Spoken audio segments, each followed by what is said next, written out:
La presentación que nos va a dar hoy se titula Datación magnética en sitios arqueológicos.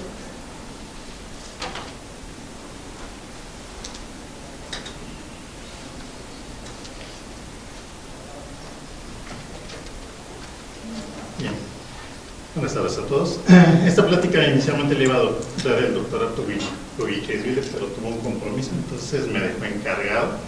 Entonces voy a tratar de seguir el paso que tenía programado. En este caso vamos a ver una utilización de los suelos en el concepto arqueológico, cómo se están utilizando para hacer dataciones de la historia de nuestro país. Para ello les voy a dar una pequeña introducción, un contexto de cómo es este método, que es un método nuevo, que es el uso de propiedades magnéticas para hacer el fechamiento de material arqueológico. Para ello vamos a definir un poquito lo que es el vector magnético y vamos a ver algunos ejemplos ya de esta metodología en suelos quemados. Como ustedes sabrán, pues bueno, la mayoría que hemos visto aquí ya las ponencias, pues los suelos tienen una gran infinidad de usos. Uno de ellos, en el caso antropológico, pues es la formación y su utilización para las construcciones. Tenemos lo que serían edificios arquitectónicos, en algunos casos edificios piramidales, pero también tenemos lo que serían los pisos. En lo que es el contexto prehispánico, muchos de los pisos fueron usados de una forma fija por medio de una quema para poder establecer lo que sería una superficie dura donde pudiesen habitar las personas. También otra de las utilizaciones que se tienen es el uso de hornos, en el caso de Yucatán, generalmente para la formación de cal, que utilizaban para los alimentos. En este sentido, pues otra de las utilizaciones que es común y que lo llevamos a cabo hasta nuestros días pues, son los entierros, las tumbas. A todos cuando nos morimos nos entierran. Y en ese contexto prehispánico, pues muchas de las tumbas están acompañadas de materiales cerámicos. El material cerámico pues está formado por extracción de suelos, en este caso, y procesado. ¿Pero qué tiene de importancia el contexto de las tumbas? Bueno, pues nos entierran generalmente a cierto nivel. En ese nivel nosotros conocemos que los suelos, en este caso horizontes, pues tienen diferentes tipos de tonalidades y esa tonalidad está muy relacionada con uno de los minerales que es importante en los estudios, que son los minerales terremotos y que les dan las tonalidades a cada uno de los horizontes. Bien, esos minerales magnéticos tienen la capacidad de darle propiedades físicas al suelo como es una orientación magnética. Esta orientación magnética que se puede estar dentro de los suelos va a ser capaz de registrar las direcciones del campo magnético en el momento de su formación bajo ciertas condiciones. Vamos a ver cuáles serían ellas. Todos sabemos que nuestra Tierra tiene un campo magnético alrededor de ella. Lo conocemos ¿por qué? Porque sabemos que hay fenómenos que ocurren dentro del interior debido a su tipo de configuración. En este caso sabemos que la parte interna de la Tierra está compuesta de un núcleo líquido que tiene dentro de un núcleo sólido, en este caso principalmente fierro y níquel, y que conjunto de ello hay un proceso convectivo alrededor de ello, generando lo que sería un tipo campo magnético que nosotros lo representamos como si fuese un imán de barro. Entonces, alrededor de nuestra Tierra nosotros podemos establecer una modelación de lo que sería el campo magnético de la Tierra a través de un dipolo. En este sentido, nosotros cuando tenemos una brújula, sabemos que siempre la vamos a tener orientada y generalmente va a estar orientada a lo que sería el norte magnético. Todos usamos una brújula, ¿no? Entonces la hemos utilizado y en cualquier parte de lo que es la Tierra siempre vamos a observar el mismo fenómeno, ¿sí? Bien, ese campo magnético nosotros lo podemos referir, tener un sistema de referencia que nos permite establecer la orientación magnética. Para ello, pues cualquier punto sobre la superficie de la Tierra vamos a saber que tiene una orientación hacia lo que es el polo magnético. Ese polo magnético no es el mismo que el polo geográfico, tiene una pequeña variación, a lo que le llamamos declinación magnética, ¿sí? Entonces nosotros podemos definir a través de dos vectores sobre la superficie de la Tierra la posición de lo que sería nuestro polo norte magnético, a través de lo que es simplemente la declinación. Pero tenemos otra forma también de representar este vector. Si nosotros trazamos un plano que sea perpendicular a la esfera, que pasa por uno de los meridianos, podemos hacer también la representación de dónde está apuntando ese vector hacia lo que sería el centro de nuestro dipolo. Y ese ángulo que nosotros vamos a tener, le vamos a llamar inclinación. Entonces tenemos dos formas de representar cualquier punto sobre nuestra superficie a través de lo que serían las direcciones del campo magnético, a través de declinación e inclinación. Esa inclinación magnética, como sabemos, va a variar con respecto de lo que sería nuestra latitud. Vamos a saber que en la parte de lo que sería el polo norte vamos a siempre tener una inclinación máxima que es hacia el centro de la Tierra. Si nosotros tuviéramos nuestra brújula y la colocamos en la parte norte, la declinación no podemos medirla en esa región, ¿sí? Porque es perpendicular a la superficie.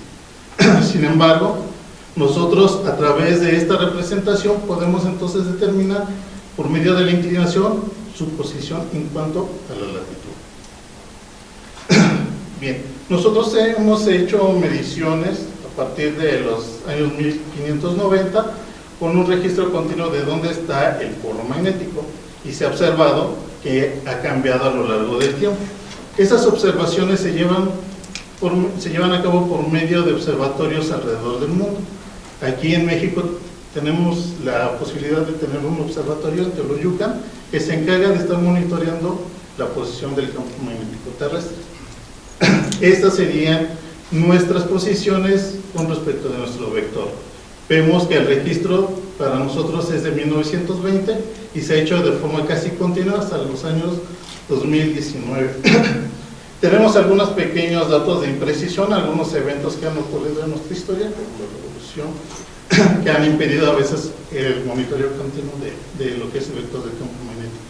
¿Por qué es importante estar monitoreando la posición del polo magnético? Bueno, porque si nosotros hacemos el registro continuo, como en este caso, podemos determinar una relación en cuanto a lo que es la temporalidad y la posición del campo magnético.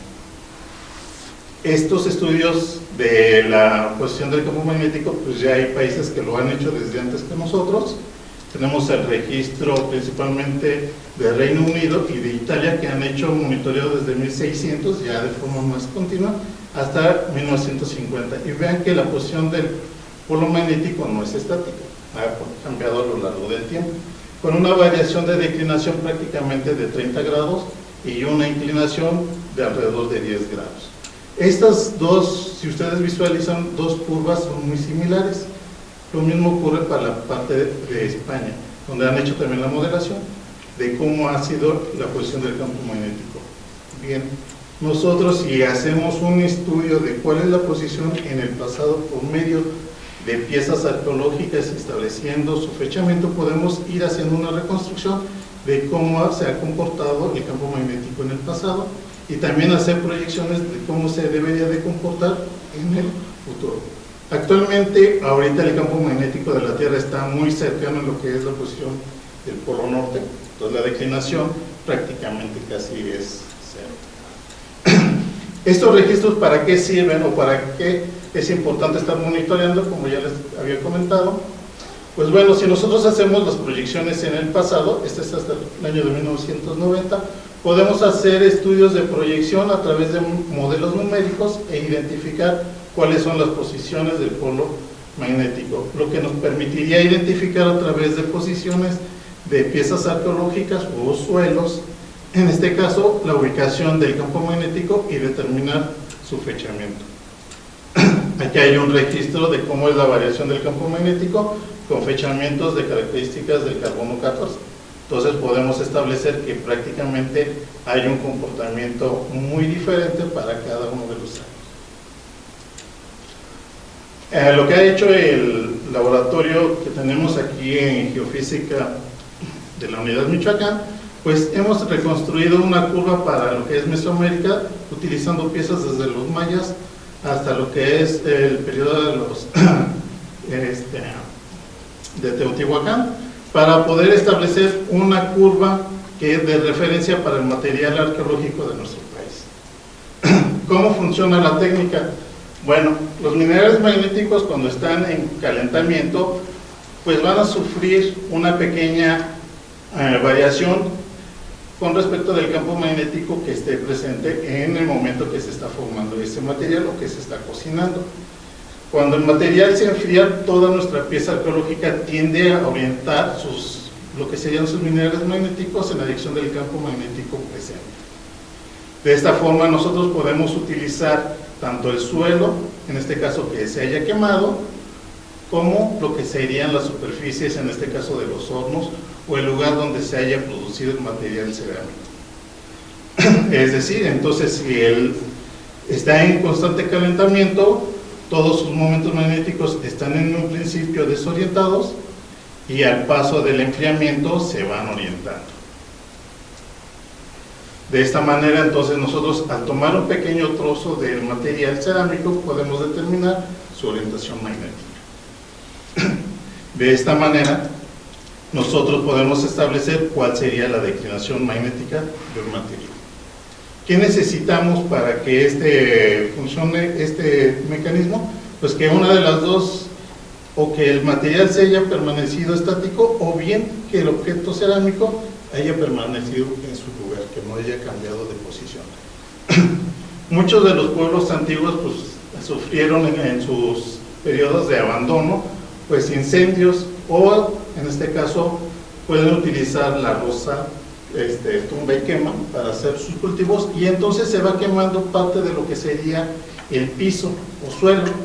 De esta forma nos permite obtener un registro magnético de lo que serían las paredes en caso de una habitación, de los objetos cerámicos que permanecen ahí estáticos, de los hornos, pero hay ocasiones en que el material cerámico pues no siempre permanece en el mismo lugar, es desplazado por algún tipo de comercio.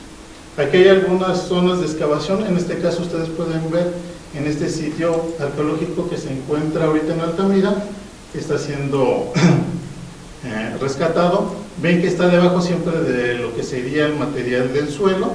Muchos de ellos aquí están registrados algunos pisos, no sé si lo alcanzan a ver. Esta zona de aquí es un piso quemado de una zona habitacional, que es parte de lo que sería la entrada a esta región. Tenemos 3 niveles registrados que nos van a permitir establecer el fechamiento de este sitio arqueológico. Se cree que este sitio es aproximadamente antes de Cristo, 900 antes de Cristo. Pues que voy a repetir.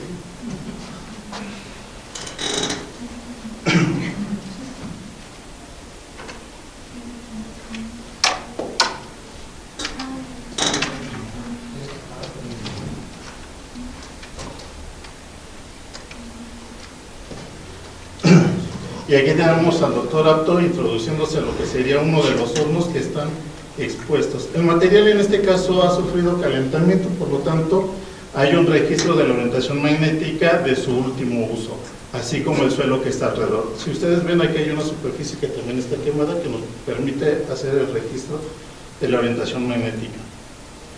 Entonces el material, una vez puede ser roto, ¿qué es lo que ocurre o que se ha desplazado? Pues hay una posibilidad de poder también registrar lo que sería también su fechamiento, y esto es por medio de la intensidad magnética del vector magnético. Entonces, no solamente teniendo la dirección, sino también la intensidad del material, puede determinarse lo que es la dirección. Para ello, pues bueno, todo el material pues, tiene material ferrimagnético, se está calentando. Hay un campo magnético en el momento en el que esto ocurre. Cuando se enfría, pues ¿qué es lo que va a pasar? Se va a magnetizar el material en esta dirección. Es decir, vas a tener una magnetización que es directamente proporcional con el campo que se le aplique. En este caso, el campo magnético de la Tierra. ¿Qué hacemos en el laboratorio? Bueno, pues este fragmento pues también se puede calentar. Cuando se calienta le podemos aplicar también un campo de laboratorio conocido. Igual cuando se empiece a enfriar, pues también va a adquirir la magnetización, pero ahora va a adquirir la magnetización del laboratorio, la que nosotros estamos induciendo. Y si se dan cuenta, si estas constantes de proporcionalidad, que es el mismo material, es igual, pues el problema se reduce a una simple regla de tres. Entonces lo que necesitamos simplemente nomás es conocer cuál es el cociente entre las magnetizaciones que se tienen y multiplicarlas por el campo de la luz.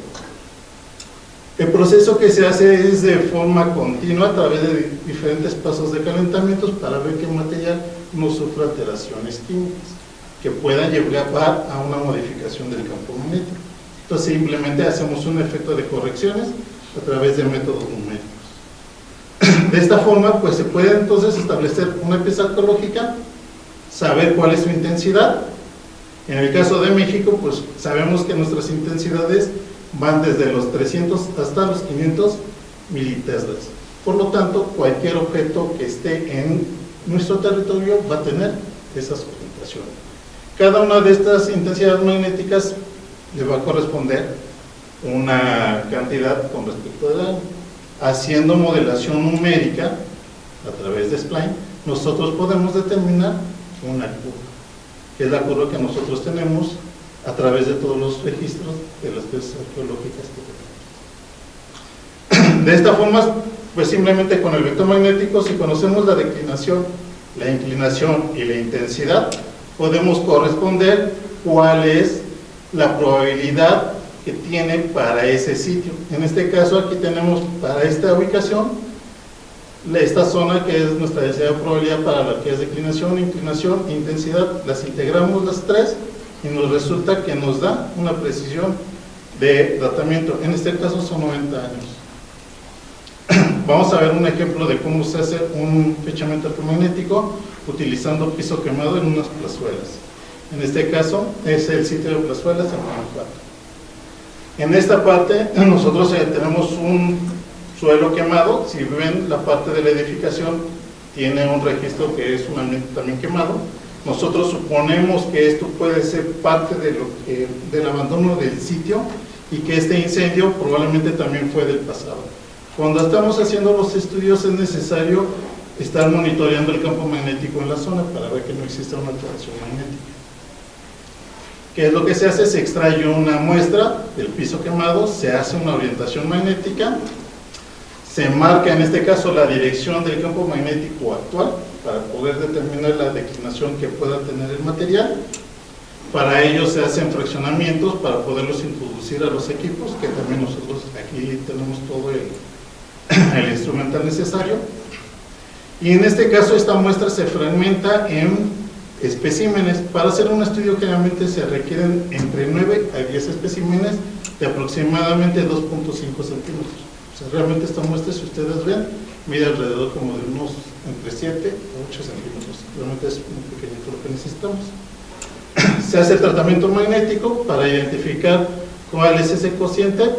Se identifican las direcciones magnéticas en los pasos progresivos de temperatura y vean que en este caso nos está dando 44.75 microteslas en este caso.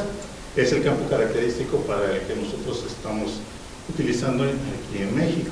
Esta es otra muestra, exactamente, y vean que también tiene 46.50 metros. O sea, la intensidad magnética corresponde a los sitios en México. Ya utilizando todo en conjunto, de todas las muestras que nosotros hemos analizado de este piso, pues vemos que tiene una inclinación media de 20.30 grados y una declinación media de 351.48, es decir, menos 9 grados, y una imprecisión de 2.8. Cuando lo introducimos a nuestro programa para identificar cuál es la correspondencia en las curvas, podemos visualizar en este caso que va de 907 después de Cristo a los 997 después de Cristo. Entonces, bueno, el método funciona relativamente bien, ¿sí? Nos da una precisión bastante más corta de lo que es los métodos radiométricos, y una de las ventajas es que aquí se está datando el material. En el caso del carbono 14 es necesario estar datando lo que sería la materia orgánica, que no es correspondiente con lo que sería el objeto arqueológico. Entonces, por eso hay una imprecisión en el sentido de si utilizamos todo lo que sería carbono 14. Pues aquí necesitamos el fechamiento del material. Este es otro de los ejemplos que se están haciendo para la utilización también de pisos quemados en el Bajío Guanajuatense. En este caso aquí tenemos nuestra curva. El Bajío Guanajuatense está dividido en tres periodos: el periodo preclásico, periodo clásico y posclásico. Hay pocos fechamientos del material que está en esta zona. Generalmente los estudios que se han hecho es por carbono 14 y se tiene un rango de edad de alrededor de 900 años. Entonces la ventana es muy amplia. Entonces, utilizando igual nuestra escala de curva magnética, utilizando todo lo que serían las piezas arqueológicas para identificar cuál es el periodo de asentamiento para el sitio que nosotros vamos a estudiar, que corresponde a la cultura chichimeca. Utilizamos unas muestras que están sobre una plazuela en la región noreste de lo que sería el sitio arqueológico de Coporo, que se encuentra en Guanajuato. En este caso, los antecedentes históricos, como les menciono, pues ha sido de 1962 aproximadamente. Se estableció una cronología a través de las diferentes características de las cerámicas.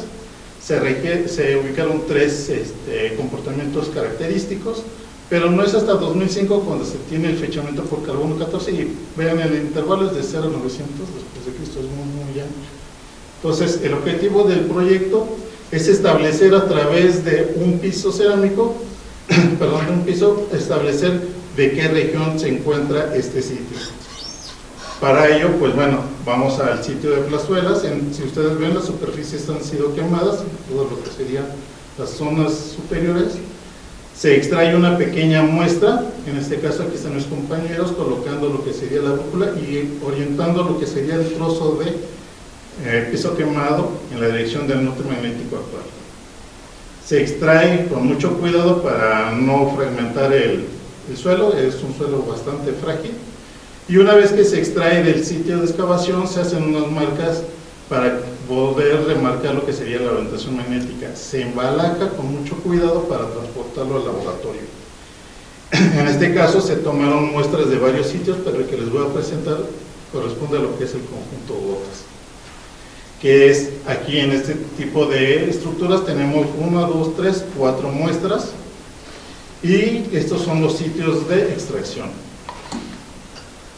El material, cuando llega al laboratorio, generalmente pues hay que hacerle un registro fotográfico para identificar que no haya sufrido alteraciones. Aquí está la orientación del campo magnético actual, y se hace una fijación en lo que sería resistol con una solución de agua de 3 a 5 para que pueda permear dentro del material y lo vuelva un poco más duro para que pueda ser manejado en el laboratorio.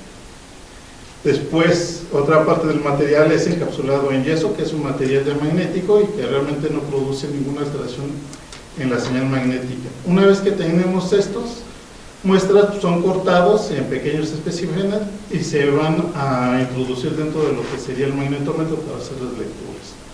En estos dos equipos que tenemos aquí se aplican campos magnéticos para hacer un tratamiento de desmagnetización por campos alternos. ¿Cuáles son las respuestas que nosotros tenemos en cuanto a la orientación de la dirección y de la inclinación de todos los sitios?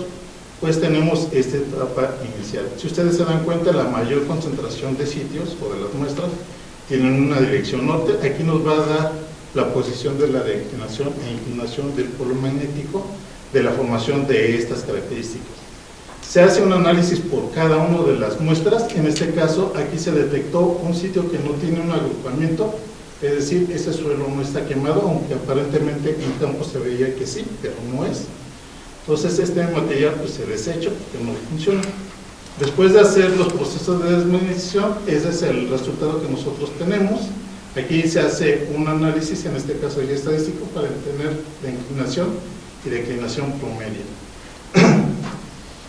Durante ese proceso se analiza y se va monitoreando lo que es la dirección magnética para obtener lo mejor posible de nuestros materiales. Esta es una dirección aceptable y esta se rechaza. Y tenemos nuestra base de datos. Nada más rápido para hacer esto un poco más corto.